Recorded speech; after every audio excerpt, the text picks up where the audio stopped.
اور سلسلہ چشتیہ کے پھول ہیں.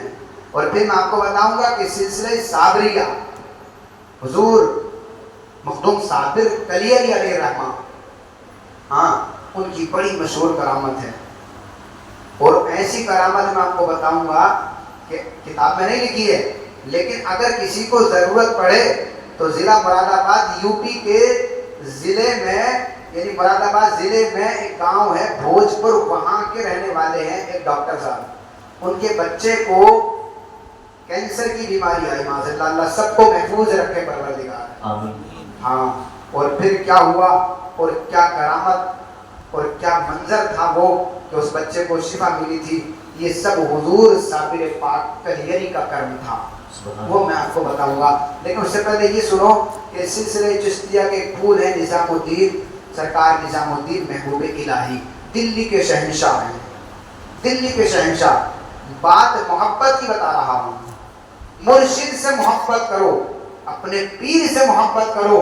ہاں حضور نظام الدین محبوب الہی کے مرید ہیں، خاص مرید ہیں امیر خسرو.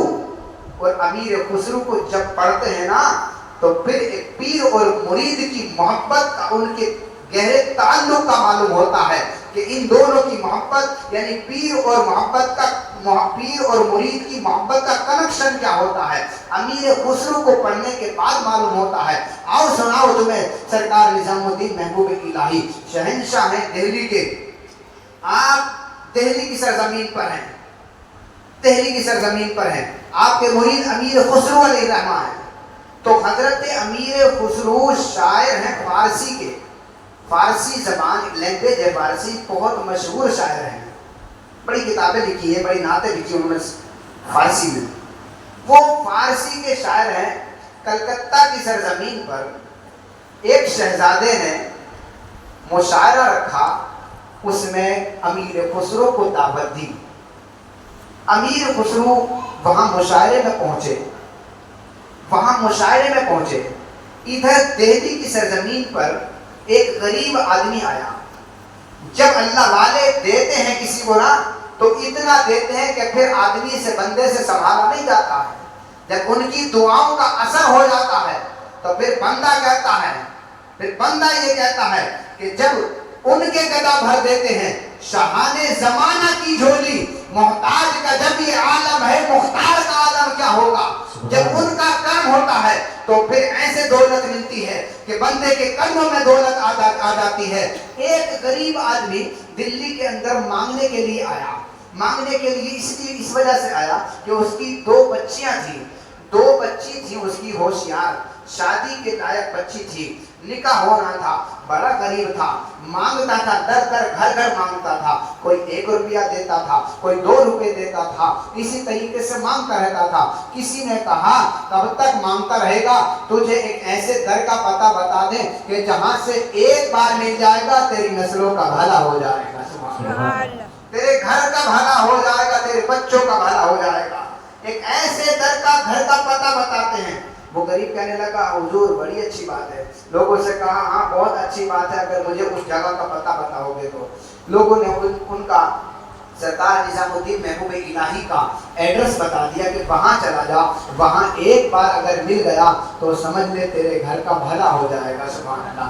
یہ غریب آیا اور آنے کے بعد کہاں سرکار نظام الدین محبوب الہی کی بارگاہ میں آیا. اور آنے کے بعد جب اس نے دیکھا، وہ بات یاد رکھنا کہ یہ سلسلہ چشتیہ کے پھول ہیں، بات اسی پر چل رہی ہے. اور پیر و مرشد بھی سلسلہ چشتیہ سے تعلق رکھتے ہیں. لوگوں آپ کے دل میں سلسلہ چشتیہ کی محبت اتارنے کی کوشش کر رہا ہو.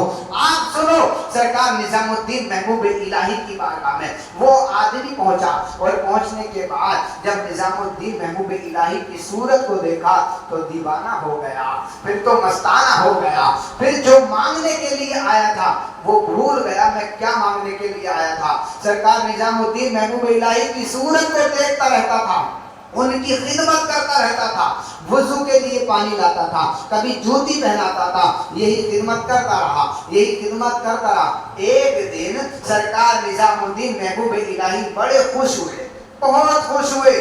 خوشی کے عالم میں جھوم کر کے بولے کیا مانگنا چاہتا ہے مانگ. اس غریب سے کہا کیا مانگنا چاہتا ہے مانگ. وہ سمجھ گیا کہ آج بگڑی بن جائے گی, آج کام بن جائے گا. تو کہا حضور میں کچھ مانگتا تو نہیں, لیکن اتنا دیجئے کہ میری بچیوں کی شادی ہو جائے. سبحان اللہ. اتنا دے دو سرکار, مجھے کچھ نہیں چاہیے, بس اتنا مل جائے کہ میری بچیاں جو گھر میں ہیں ان کی شادی ہو جائے. میں سرکار نظام الدین محبوب الہی کی خدمت میں رہا, گھر نہیں پہنچا, بچیاں کہیں گی بابا کتنے دن سے باہر تھے, کہ تمہیں بچیوں کی شادی کی فکر نہیں تھی. یہ غریب یہ سوچتا تھا کہیں میری محبت مجرم نہ بن جائے قیامت کے دن, کہیں ایسا نہ ہو کہ بچیوں کی شادی رہ جائے. بچیاں کہیں گی اللہ ہمارے باپ نے نظام الدین محبوب الہی کی خدمت میں زندگی گزار دی. کون پیر ہوتا ہے جو اپنے گھر کا کام چھوڑ کر کے اپنی خدمت میں رکھتا ہے؟ نہیں, پیر و مرشد کا حکم یہ ہوتا ہے پہلے اپنے بچوں کی پرورش کرو, اس کے بعد ہماری خدمت کرو. بچوں کی پرورش کرنا بھی ثواب ہے, ہماری خدمت کرنے سے بھی ثواب ملتا ہے. سبحان اللہ. اب یہ خدمت کرتا رہا. نظام الدین محبوب الہی نے فرمایا مانگ, کیا مانگنا چاہتا ہے؟ اس نے کہا حضرت بس اتنا دیجئے کہ میری بچیوں کی شادی ہو جائے. آپ کا میری بچیوں کی شادی ہو جائے. سرکار نظام الدین محبوب الہی فرماتے ہیں جا, وہ میری ایک جوتی ہے وہ اٹھا کر کے لے جا, تیری بچیوں کی شادی ہو جائے گی, تیری بچیوں کی شادی ہو جائے گی. یار جوتی تھی وہ بھی پرانی, نئی جوتی نہیں تھی, وہ بھی پرانی, لیکن جانتے ہو وہ ایک ولی کے قدم میں, وہ جوتی ولی کے قدم سے لگی تھی, اس لیے اس جوتی کا مقام یہ تھا کہ پھر جب وہ جوتی ایک بازار میں بکی اور اس کو مول لیا, تو اب سنو, جب وہ جوتی نظام الدین محبوب الہی کے خادم نے اٹھائی, اس غریب آدمی نے اٹھائی, تو وہ دیکھتا جاتا تھا کہ یار یہ پرانی جوتی ہے, دو بھی نہیں ایک ہے, اگر کہیں بیچوں گا اس کو, اگر کہیں فروخت کروں گا تو یہ فروخت بھی نہیں ہو سکتی ہے, اگر کوئی اس کو خرید لے گا, کوئی مول لے گا تو اس سے ایک وقت کا کھانا بھی مشکل سے ملے گا, اس جوتی سے کیا ہوگا. اسی سوچ میں پڑ گیا, سوچتا رہا کرنا کیا ہے, لیکن پھر بھی عقیدہ تھا نظام الدین محبوب الہی کی ذات پر کہ یہ اللہ والے ہیں, اگر کرم کر دیں گے تو ایک جوتی کے سلسلے سے, ایک جوتی کے صدقے سے میرا کام بن جائے گا. یہ امید رکھ کر کے جوتی کو اٹھایا, اور اٹھانے کے بعد چل دیا, باہر نکلا. اس وقت دہلی کے علاقے میں, دلی کے ایریے میں جنگل ہی جنگل تھا, جنگل ہی جنگل تھا. ایک جگہ جا کر کے جب یہ تھک گیا, وہاں جا کر کے بیٹھ گیا, اور بیٹھا اس وجہ سے کہ اس کو آرام کرنا تھا, وہاں بیٹھا رہا. بہت دیر ہو گئی, یہ جوتی لے کر کے بیٹھا تھا. ادھر ان کے نظام الدین محبوب الہی کے مرید کون, امیر خسرو, وہ پہنچے تھے کلکتہ کی سرزمین پر. انہوں نے وہاں مشاعرہ کیا, اور مشاعرے میں ونر رہے, یعنی فرسٹ نمبر پر آئے, ایک نمبر پر آئے. وہاں کے شہزادے نے جو امیر خسرو کو انعام دیا تھا, وہ انعام یہ تھا کہ ان کا جو خچر تھا اس پر سونا اور چاندی لگا ہوا تھا, یعنی خچر کو سونا اور چاندی سے بھر دیا, اتنا انعام دیا تھا. امیر خسرو ادھر سے آ رہے تھے, یہ جوتی لے کر کے نظام الدین محبوب الہی کی بارگاہ سے آ رہا تھا. جس جنگل میں یہ جوتی لے کر کے بیٹھا تھا, اسی جنگل میں امیر خسرو کا قافلہ ٹھہرا تھا. مگر یاد رکھو, ایسی مرشد کی خوشبو تھی, ایسی پیر سے محبت تھی. میں کہتا ہوں سنو امیر خسرو کی زندگی کو, اور پھر محبت کرو اپنے پیر سے.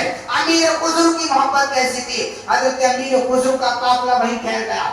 جیسے قافلہ ٹھہرا, تھوڑی دیر کے بعد کیا دیکھتے ہیں حضرت امیر خسرو کہ پھر نظام الدین محبوب الہی کی بو آ رہی تھی. حضرت نظام الدین محبوب الہی کی بو آ رہی تھی. کہتے ہیں امیر خسرو